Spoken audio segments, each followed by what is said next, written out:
Suresh Gopi, Suresh G, Suresh ഷേട്ടൻ പുള്ളിക്കിപ്പം കേന്ദ്രമന്ത്രി എന്നുള്ള ഭാരം എവിടെയെല്ലാം ഇറക്കി വെക്കണം എന്നാണ് ആഗ്രഹിക്കുന്നത്.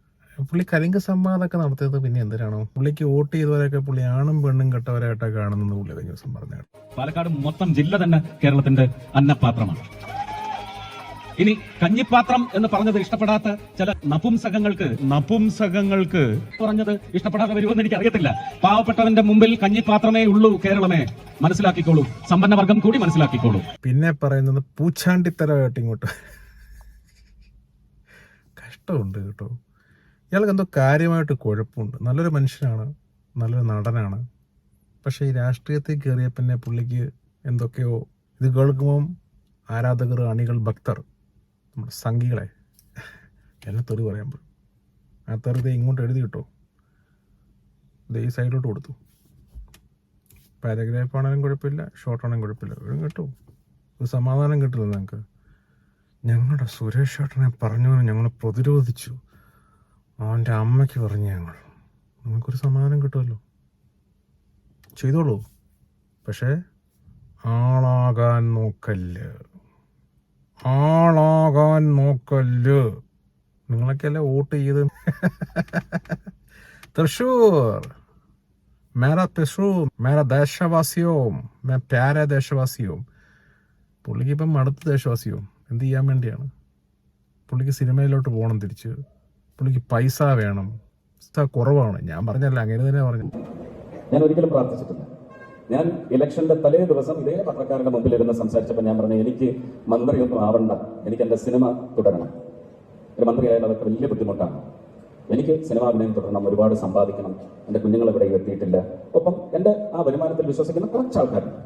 അതിൽ കുറച്ച് പേരെങ്കിലും സഹായിക്കണമെങ്കിൽ പണവരുമാനം എന്ന് പറയുന്നത് നിലച്ചു പോകാൻ പാടില്ല. ഇപ്പൊ നല്ല തോതിൽ നിലച്ചിട്ടുണ്ട്. ഞാനൊക്കെ ആഗ്രഹിക്കുന്നുണ്ട്.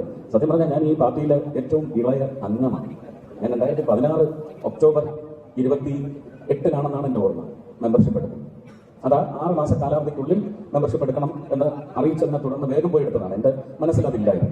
അതിന് ഏറ്റവും ഇളയ പാർട്ടി അംഗത്തിനെയാണ്, അതൊരു പക്ഷേ മാൻഡേറ്റിനുള്ള മര്യാദയാണ്. കേരളത്തിൽ നിന്ന് ആദ്യത്തെ ജനങ്ങൾ തിരഞ്ഞെടുത്ത ഒരു MP എന്ന നിലയ്ക്ക് പാർട്ടിക്ക് അങ്ങനെ ഒരു ഉത്തരവാദിത്വം ഉണ്ടാവാം. ആ ഉത്തരവാദിത്വത്തിന്റെ പുറത്താവാം എന്നെ ഒരുപക്ഷെ മന്ത്രിയാക്കിയത്. ഞാൻ പക്ഷേ ഇവിടെ വെച്ച് ഞാൻ ആത്മാർത്ഥമായി പറയുന്നു, എന്നെ ഒന്ന് ഒഴിവാക്കി ഇദ്ദേഹത്തെ മന്ത്രിയാക്കിയ അത് കേരളത്തിലെ പുതിയ രാഷ്ട്രീയ ചരിത്രമാവും എന്ന് തന്നെയാണ് എന്റെ വിശ്വാസം. എന്തായാലും കൈയടിക്കാട്ടെ. അങ്ങനെ വന്നാൽ ഒരു സ്വാർത്ഥതയുണ്ട്. എനിക്ക് ഞാൻ ഒഴിഞ്ഞു കൊടുത്ത് കിട്ടിയ സ്ഥാനമെന്ന് പറഞ്ഞ് ഞാൻ ചെയ്യേണ്ട കാര്യങ്ങളും കൂടെ അദ്ദേഹത്തെ കൊണ്ട് ചെയ്യിച്ചെടുക്കാൻ പറ്റും. അന്ന് ഞാൻ ആ പത്രസമ്മേളനത്തിലിരുന്ന് പറഞ്ഞത്, ഇപ്പോഴും ചില ക്യാപ്സ്യൂൾസ് ഇരുന്ന് എടുത്ത് വിരുദ്ധം ചെയ്യുന്നുണ്ട്. ആവർത്തനം, ചൊൽപ്പടിക്ക് നിൽക്കുന്ന 5 മന്ത്രിമാർ. ഇവർക്ക് ഇപ്പൊ ഏറ്റവും വലിയ കുഴപ്പം കേരളത്തിൽ സംഭവിച്ചിരിക്കുന്നത്, എന്ത് പറഞ്ഞാലും അത് എടുത്ത് കീറി മുറിക്കൊന്നും വേണ്ട, അങ്ങ് വളച്ചൊടിച്ചേക്കും. പ്രജ എന്ന് പറഞ്ഞാൽ അപ്പൊ തന്നെ അസുഖമാണ് എല്ലാവർക്കും. പ്രജാതന്ത്രം എന്താണെന്ന് അവരൊക്കെ ആദ്യം പഠിക്കണം. സംസ്കൃതത്തിലായാലും മലയാളത്തിലായാലും തെലുങ്കിലായാലും പ്രജാതന്ത്രം എന്താണെന്ന് അവർ പഠിക്കണം. എന്താണ് പ്രജയ്ക്ക് ഇത്ര വലിയ കുഴപ്പം? ആംഗ്ലേയ സാഹിത്യത്തിൽ യൂഫെമിസം എന്ന് പറയുന്ന ഒരു വാക്കുണ്ട്. EUPHEMISM. SM ഉള്ളതുകൊണ്ട് ഉടനെ ആ കമ്മ്യൂണിസം ആണെന്നൊന്നും വിചാരിക്കരുത്. ആ ഇസം അല്ല, യൂഫെമിസം. ഒരു ഉദാഹരണം പറഞ്ഞാൽ, നമ്മൾ സ്കാവഞ്ചേഴ്സ് എന്ന് വിളിച്ചിരുന്നു. ആ ജോലി ചെയ്യുന്നവരെ സ്കാവഞ്ചേഴ്സ് എന്ന് വിളിച്ചിരുന്നത് അയോഗ്യമായ ഒരു വിളിയാണ്, വിളിപ്പേരാണ്, വിളംബരമാണ് എന്ന് മനസ്സിലാക്കിക്കൊണ്ട് ആംഗ്ലേയ സാഹിത്യത്തിൽ നിന്ന് കടമെടുത്ത ഒരുപക്ഷെ സ്കാവഞ്ചർ എന്ന് പറയുന്ന നമ്മുടെ ലെക്സിക്കനിലുള്ള ഒരു വാക്കിനെ മാറ്റി സാനിറ്റേഷൻ എഞ്ചിനീയേഴ്സ്. 10ാം ക്ലാസ് വരെ ചിലപ്പോൾ പഠിച്ചിട്ടുണ്ടാവില്ല. പക്ഷെ അവരെ ഇന്ന് വിളിക്കുന്നത് സ്കാവഞ്ചേഴ്സ് എന്ന് വിളിക്കാൻ പാടില്ല. Sanitation engineers. അവർ എഞ്ചിനീയേഴ്സ് അല്ല, പക്ഷെ അതിന് യൂഫെമിസം എന്ന് പറയും. ജനതയ്ക്ക് യൂഫെമിസം നൽകിയ വാക്കാവണം പ്രജ. അതിനുടനെ ഇപ്പുറത്ത് രാജാമണ്ഡലമല്ല, രാജനീതി എന്ന് പറയുന്നത് കൊണ്ടുവന്നു. ഇതൊക്കെ ഈ പറയുന്ന ഒരു കാലഘട്ടത്തിൽ മാറി നടക്കാൻ അനുവദിക്കാത്ത കാലഘട്ടം എല്ലാം എടുത്ത് ഉദ്ധരിച്ച് ഇന്നോട്ട് വാങ്ങാൻ നടക്കുന്ന നികൃഷ്ട ജീവികളുടെ ഒരു തന്ത്രമാണ് ഈ വാക്കുകളൊക്കെ എടുത്തു വെച്ച് വിരുദ്ധം ചെയ്യുക എന്നുള്ളത്. അപ്പോൾ അന്ന് ഞാൻ പറഞ്ഞതില്ല, ചൊൽപ്പടിക്ക് നിൽക്കുന്ന എന്റെ പ്രധാനമന്ത്രിയുടെ ചൊൽപ്പടിക്ക് നിൽക്കുന്ന 5 മന്ത്രിമാര് എനിക്ക് തന്ന്, ഞാനൊരു മന്ത്രിയായിരുന്നു ചെയ്തു കൂട്ടേണ്ട കാര്യങ്ങൾ അവരെ കൊണ്ട് സാധിച്ചു തന്നാൽ തൃശ്ശൂർ ജനതയ്ക്ക് അത് മതി, കേരള ജനതയ്ക്കും അത് മതി എന്ന് പറഞ്ഞതിനെ വരെ അന്നും വളച്ചൊടിച്ചു, ഇന്നും വളച്ചൊടിച്ചു. ഇത്രയും ഇന്നത്തെ കുലജാതൻ പ്രജ പുള്ളി ആരും വിമർശിക്കാൻ പാടില്ല. ഇത് ഏറ്റവും വലിയ പ്രശ്നം എന്ന് വെച്ചാൽ, ഈ ഇന്ത്യൻ ഭരണഘടനയുണ്ട്, അത് വായിക്കാത്തതിൻ്റെ പ്രശ്നമാണ്. വല്ലപ്പോഴൊക്കെ വായിക്കുക, അല്ലെന്നുണ്ടെങ്കിൽ ഇത് ഗൂഗിളിലൊക്കെ എടുത്തിട്ട് വോയിസ് കൊടുക്കുകയാണെങ്കിൽ കേൾക്കാൻ പറ്റും. ഇതിന് കേൾക്കുക, പഠിക്കുക. അല്ലാതെ ഇങ്ങനെ വന്ന് വിളമ്പിക്കൊണ്ടിരിക്കുക. പ്രജ പൂച്ചാണ്ടിത്തരം കാണിക്കല്, പിന്നെ ആണും പെണ്ണും കെട്ടവന്മാർ, അകുത്സഹങ്ങൾ. കഷ്ടമുണ്ട്. സ്വന്തം ജയിപ്പിച്ച് വിട്ട ജനതയോട് തന്നെ ഇത് പറയണം. പറഞ്ഞിട്ട് കാര്യമില്ല. വോട്ട് ചെയ്തവർ അവർക്കിത് തന്നെ വേണം. എന്താണെങ്കിലും അദ്ദേഹത്തിൻ്റെ ഒരു റെസ്റ്റ് ആവശ്യമാണ്. പുള്ളിക്ക് ഇതൊന്നും എടുക്കാനുള്ളതില്ല. പുള്ളി സിനിമയിലോട്ട് വീണ്ടും പോവുകയാണ്. പണം വേണം പുള്ളിക്ക്. പുള്ളിയുടെ മക്കളൊന്നും ആയിട്ടില്ല. ഞാൻ പറഞ്ഞല്ല, പുള്ളി പറയുന്നത് കഷ്ടമുണ്ട്. ആ ഒരു മനുഷ്യൻ ആ നാട്ടുകാരെ എന്തെങ്കിലുമൊക്കെ പറയുക, ആക്ഷേപിക്കുക. പുള്ളിക്ക് വോട്ട് ചെയ്തവരൊക്കെ പുള്ളി ചുമ്മാ എന്തെങ്കിലുമൊക്കെ പറഞ്ഞുകൊണ്ടിരിക്കുക. പുള്ളിക്ക് ഒരു ഹരമായി മാറി. ഈ ഒരു മാനസികാവസ്ഥ പുള്ളിയെ ഒരു വല്ലാത്ത ഒരു ഉന്മാദത്തിലോട്ട് എത്തിച്ചിരിക്കുകയാണ്. നല്ല നടനാണ്.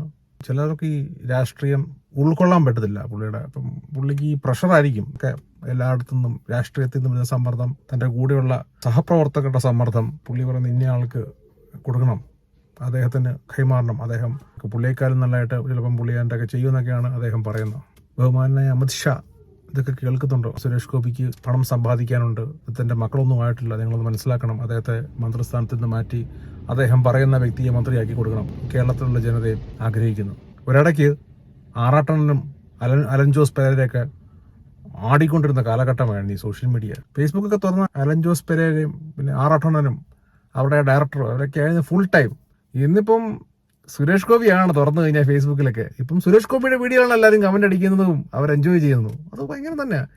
ഇദ്ദേഹത്തിൻ്റെ ആ വരവും ആ കലങ്കിലിരിക്കും, ഇടയ്ക്കിടയ്ക്ക് ഭക്ഷണം കഴിച്ചിട്ട് ഇറങ്ങിപ്പോകുന്നതും ആൾക്കാരെ കാണുമ്പോൾ അതിന് ട്രോൾ വീഡിയോസ് തന്നെയാണ്. അദ്ദേഹത്തിൻ്റെ സൗണ്ടിൽ തന്നെ ഡബ് ചെയ്തുകൊണ്ടുള്ള വീഡിയോസ് വരാറുണ്ട്. Very interesting. പലപ്പോഴും നമ്മൾ സ്ട്രെസ്ഡ് ആയിട്ടൊക്കെ ഇരിക്കുമ്പോൾ നമ്മളിത് കണ്ടാണ് ചിരിക്കാറുള്ളത്. ഒരു കോമഡി. സുരേഷ് ഗോപി എല്ലാവരും കോമഡി പടങ്ങൾ നമ്മൾ കാണണ്ട. എന്താണ് അദ്ദേഹം മന്ത്രിസ്ഥാനത്ത് നിന്ന് മാറുന്നത്?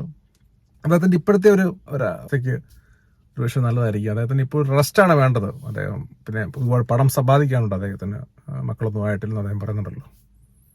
പുള്ളിയെ ആശ്രയിക്കുന്ന ഒരുപാട് ജനതയുണ്ട്. നമ്മളത് മനസ്സിലാക്കണം. അദ്ദേഹത്തെ നല്ലൊരു ബൈ പറഞ്ഞ് നമ്മൾ അദ്ദേഹത്തെ സിനിമാ ലോകത്തോട്ട് പുള്ളിയെ തിരിച്ചുവിടേണ്ടതാണ്. നമ്മൾ അദ്ദേഹത്തിൻ്റെ ബുദ്ധിമുട്ട് മനസ്സിലാക്കണം. ഇനി അദ്ദേഹം ആരെയാണോ ഇനി വിമർശിക്കുന്നത്, അകുത്സവമെന്നും പ്രജകളെന്നൊക്കെ പുള്ളി സിനിമാ പ്രവർത്തകരുടെ അവസ്ഥ ഓർക്കുമ്പോൾ ഇനി അവിടെ ചെന്ന് കഴിയുമ്പം അദ്ദേഹം വർക്ക് ചെയ്യുന്ന സിനിമാ ലൊക്കേഷനിലൊക്കെ ചെല്ലുമ്പം എൻ്റെ പ്രജകളെവിടെ, എൻ്റെ പ്രജകളെവിടെ? ഈ രാജാവിനെ സിനിമാ ലോകം വീണ്ടും തിരിച്ചെടുക്കണമെന്ന് ഞാൻ അപേക്ഷിക്കുകയാണ്. അദ്ദേഹത്തിൻ്റെ സിനിമാ കരിയർ വീണ്ടും തിരിച്ചു കൊടുക്കുക. അദ്ദേഹത്തിന് ഇനിയും നല്ല നല്ല കഥാപാത്രങ്ങൾ ചെയ്യാൻ സാധിക്കട്ടെ. അദ്ദേഹത്തിൻ്റെ പടങ്ങളൊക്കെ ബമ്പർ ഹിറ്റ്, ബോക്സ് ഓഫീസിൽ 100 കോടി ഇപ്പം പുള്ളിയുടെ ഒറ്റക്കൊമ്പം വരുന്നുണ്ടല്ലോ, അതൊക്കെ ഒരു 1000 ആകട്ടെ. അപ്പം ഞാൻ ആലോചിക്കുന്നത് പുള്ളിക്ക് വേണ്ടി ഈ ജയ് വിളിച്ച പുള്ളിയെ പ്രൊട്ടക്ട് ചെയ്യാൻ ഫേസ്ബുക്കിൽ ഇൻസ്റ്റാഗ്രാമിലൊക്കെ തെറി പറയാനും, നിന്റെ അമ്മയാണോ, നിന്റെ അമ്മയാണോ മറ്റത് എന്നൊക്കെ പറഞ്ഞ് കഷ്ടപ്പെട്ട് തെറി വിളിച്ചുകൊണ്ടിരുന്ന അണിയെന്നും ആരാധകനെന്നും ഭക്തനെന്നും എന്നൊക്കെ അവകാശപ്പെടുന്ന പ്രവർത്തകർ, സ്നേഹത്തോടെ സുരേഷ് ഏട്ടാന്ന് വിളിക്കുന്നവരും സുരേഷ് ജി എന്ന് വിളിക്കുന്നവരും, ഇവരൊക്കെ എന്ത് ചെയ്യും? അപ്പം അവരൊക്കെ അപ്പം എന്തായി? കഷ്ടമുണ്ട്. പ്രജകളെ രക്ഷപ്പെടും. പ്രജകൾ. വീഡിയോ ഇഷ്ടപ്പെട്ടെങ്കിൽ ലൈക്ക് ചെയ്യുക, ഷെയർ ചെയ്യുക, സബ്സ്ക്രൈബ് ചെയ്യുക. Okay, bye. Take care.